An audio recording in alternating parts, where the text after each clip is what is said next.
Hey guys, it's me again. Today, for this video, we're finally doing another LEGO Warship review, which I have not done in a year or so, but I don't know. But today, hey, if you remember the last time I did my last year, I did a review of my LEGO USS Missouri, and boy, that was a cool model. But today we've got something even cooler, though. And by the way, the Missouri, I mean, that was. By the way, that's. I mean, I was quite impressed with the model. I mean, 27 inches long, 10 studs wide. I mean, literally up to here, I think, for only just $100 on it, and you can only find it on $100 on Amazon, which is really affordable in my opinion. But today, I've got another beast here. Got an even bigger beast here. It is this. Yes, as you may remember, as I got this in my Christmas episode, it is this. It's the LEGO World of Warships 1:300 scale Yamato, made by Cobi. That's what it says on the box, apparently. Let me just grab the box for you here. If you remember, you may remember, and boy, this is one beast of a model. It's one beast of a model right here. Here, where's this? Here, literally 35 inches long. That is one beast of a model right here. I mean, I was actually quite impressed. And boy, this model is just full of detail here. Like, literally, it puts the Missouri to shame in here. So, and also 5 inches wide. That is one heck of a LEGO ship, indeed. So, I mean, firstly, let's take a look at the box first. So, quite impressive. As of here, I mean, you can also see the World of Warships logo here. That's really impressive here. And you can also see that this set is actually made out of 2,500 LEGO pieces. That's a lot. That's twice as many pieces that my Missouri is made out of here. That my Oxford Missouri is made out of here. So, if we take a look at the back of the box here, you can see a few pictures. I mean, of the model, and even some artwork of the Yamato from the game. In fact, and you can see another. Some more artwork of Yamato from the game as well.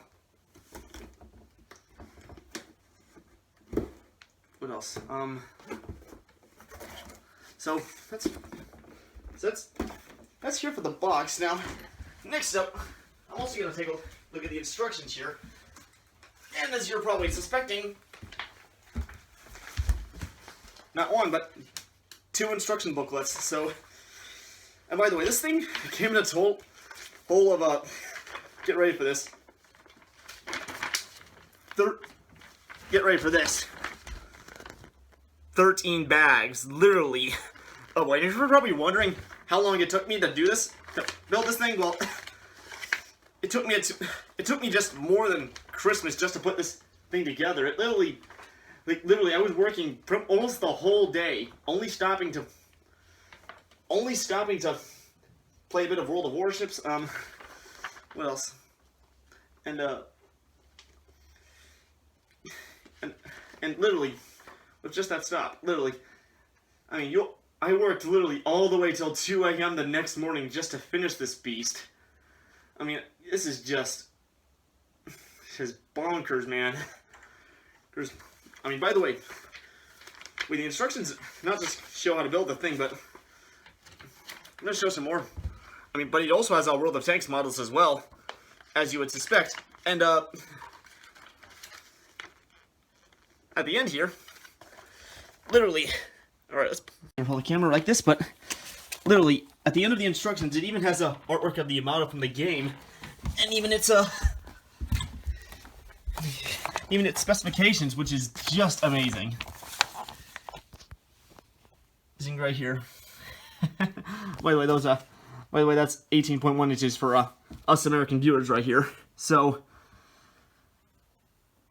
man,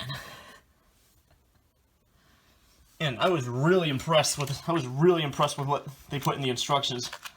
Since I gotta say, here, and on the back of it, we can also see these are my other models. We can see another World of Warships model here, on the happens to be the Bismarck. Oh boy, maybe that might be what I get next for Christmas, I don't know. For sure. So, anyway, enough of the instructions now. Let's get to the model, shall we? So, alright, here's the Yamato right here. So, oh wait, the detail in this is actually just incredible. I mean, literally, they put quite an effort making into all the detail. I mean, in fact, for all these pieces, you can see that. By the way, unlike my Missouri, which actually came with stickers, all the pieces that actually have stuff on them are actually fully printed pieces, literally, which is really nice. So you don't have to fit the stickers yourself. So anyway, firstly, going up here, so we can we can see at the bow, we can see the chrysanthemum here that the Japanese always put on their biggest warships, battleships, cruisers, and aircraft carriers. Which, by the way, this chrysanthemum was quite huge. Huge, actually. A total of 3 meters in diameter, which is about 7 feet. So anyway, as we move right along, you can also see the anchor. I mean, that's completely one piece right here. That's quite amazing. I mean, by the way, this is a different brand, so of course they're gonna have pieces that like you never see from Lego Company. But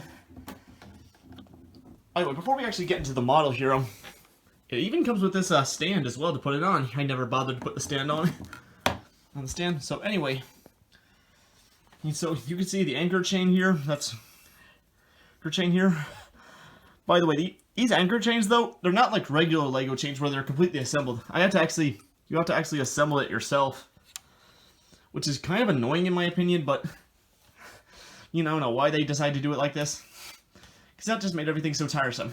Anyway, I mean, you can see here that as we move along the deck, the detail is just amazing. I mean, you can start to see the anti-aircraft guns right there. And there's of course the big thing, the turrets. Not only do they move, I mean, but the guns move, but the turrets rotate as well.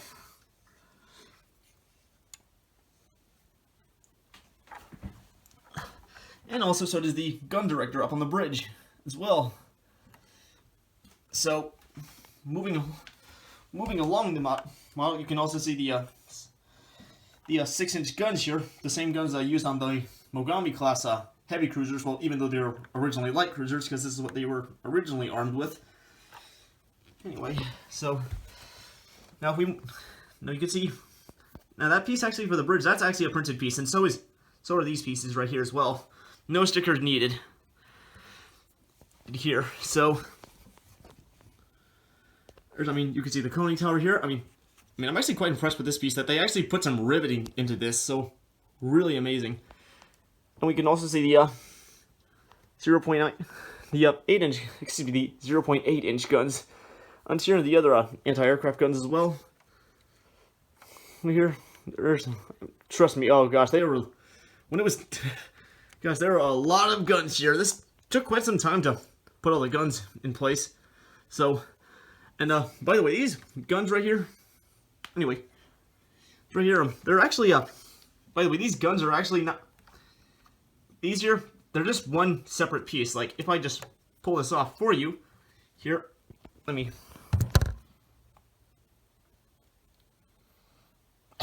I can't pull it off, but these pieces actually, they're actually made as just one casting, which is really nice. So you don't have to assemble the whole thing yourself, because I mean that would be quite annoying for such a small gun. I mean, these guns though, they come in 3 pieces of the main turret itself, and then the 2 barrels coming out. So it was a bit hard to get them in at first, but I figured out how to do it quickly here. So moving along, you also see we've got the funnel there. It's actually quite hard to fit the funnel in there. Actually here. So I'm gonna try to get to the funnel here. I'm gonna show where the funnel was in the instructions here. If I can. So anyway, here's the fully assembled funnel in the instructions here. But now it was actually quite hard to get this into place, because this piece here, you actually don't want to have it like this. You actually want to have it like this, because actually where it's really, I mean, it's quite a tight squeeze to get the funnel in there.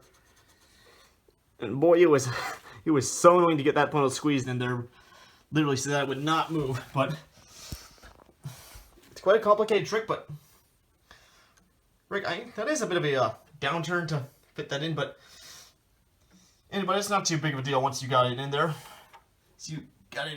So, anyway, moving along here, we can also see the rear turret here, and this thing. We can also see this really cool piece as well. I don't know what it's for apparently, but I definitely know what these are. These are the aircraft catapults. Sadly though, unlike the Missouri though, it didn't come with aircraft at all. I mean, that was really cool on the Missouri, where it came with aircraft. On my Oxford, Missouri, where it actually came with aircraft, but here you get no plane, so that's kind of a shame. I mean, but you do get more details though than the Missouri. I mean, especially along the hull. Along the hull of the ship, like just... I mean, I'm just gonna take you along the ship's hull here.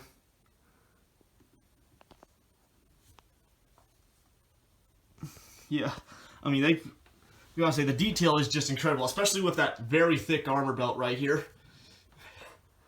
Oh, right here. And then moving along, you can also see the propellers and even the rudder as well. Let me just set that at this firstly.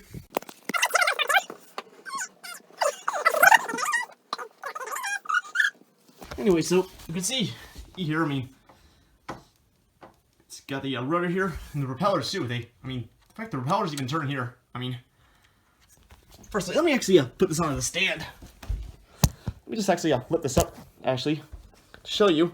So, the propellers up on these two propellers here, you know, that are farthest to the side, they'll actually be able to make a full rotation, but these don't. And you're wondering, and by the way, you want to be a little careful with these propellers, because while trying to put this one in, it was actually a bit hard to put these propellers in. I accidentally snapped one of the fins off this one. I mean, but it's not too big of a deal here. I'm also going to show the other rudder as well. Okay. You can just about see the other rudder here. See, it's moving. Hope it's in shot. Alright.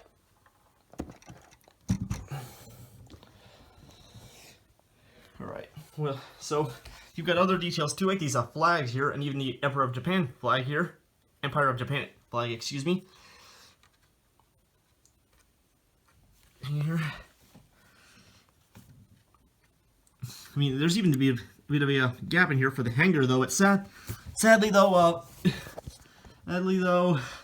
there's no inside of the ship. It's just hollow on the inside, and there's no way to get in the inside. So that's but that's not too big of a deal here, because I highly doubt a user would try to get inside there. Here, and I'm actually gonna try to take the gun out here. Wait, okay. Oh, never mind here. Yeah, but you can see, yeah, in a way how the gun's made, actually. And by the way, these guns in real life weighed 3,000 tons. I mean, excuse me, these turrets weighed 3,000 tons each. That's literally more than an entire American destroyer at the time. So, I mean, these guns could actually punch a hole through armor up to 2 feet thick. So you could just only imagine how devastating the damage would have been. Here. And the armor belt, in case you're wondering, that armor belt in real life was 16 inches thick. That's literally more than half a meter thick right here, so it's quite tough, but sadly though, wasn't enough to sadly save the real Yamato. Yes, spoiler alert for those who are wondering what happened to Yamato. In 1945, you're probably... the ship was sadly sunken by over 300 to 400 American aircraft. Wrapped on April 6th of 1945. After getting hit by 8 bombs and 10 torpedoes. I mean, actually, probably even more than that. I'd say even more than that. Because that was quite a thick armor belt here. Though the deck armor wasn't too great on the Yamato set. Wasn't too great. Yamato still lacked the ability to withstand massive air attacks in real life, though. It's also, and what's even more saddening is that it never even met a worthy opponent at all. I mean, would have been amazing if it had met up with an Iowa class battleship. just imagine how incredible that would have been. Though it never happened. It never happened in real life, but the story's completely different in World of Warships right here, so... Oh, I mean... By the way... I mean, speaking of other detail, we can actually see the bulbous bow here. They did a really good job of putting that in. And I'm actually going to flip this over here to see the keel as well. If I can be careful. So you can literally just see the detail on this keel right here. Literally, of all that sloping. So now, guys, my conclusion, guys. How can this be worth your money? Well, if you're definitely into warships or World of Warships, then well, firstly, that's the main reason why you'd want to get this model. Why you'd want to even ask for this model in the first place for Christmas. So, but is the model really worth your money? Now, for building wise, it did take me more. As I said, it did take me up more than. It did take me pretty much not just all of Christmas to build it, but the first 2 hours of the next morning as well to build this thing just alone. I would definitely recommend you had some assistance here when building this thing.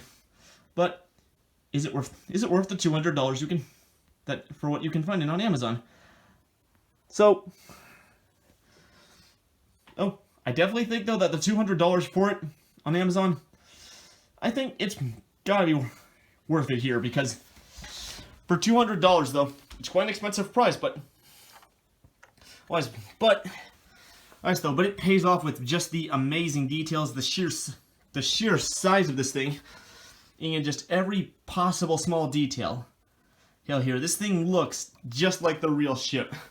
I mean, this is even more accurate to a warship than my Oxford USS Missouri was here, because detail for the sloping here was kind of plain on that lane. Well, this thing was just...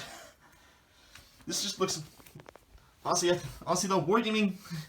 I mean, I'm definitely saying that they definitely make more realistic LEGO warship models than Oxford does. Here, if you're definitely into realism, then I definitely believe it, that the extra $100 is worth it. Here. So, either ways, guys, that's pretty much all I have to say about this model. If you like this video, definitely press that like button and subscribe to this channel. And if you're already subscribed, don't forget to turn on the notification bell, so that way you'll be notified every time new content like this is uploaded. And I will see you guys in the next video. Peace out, Captains.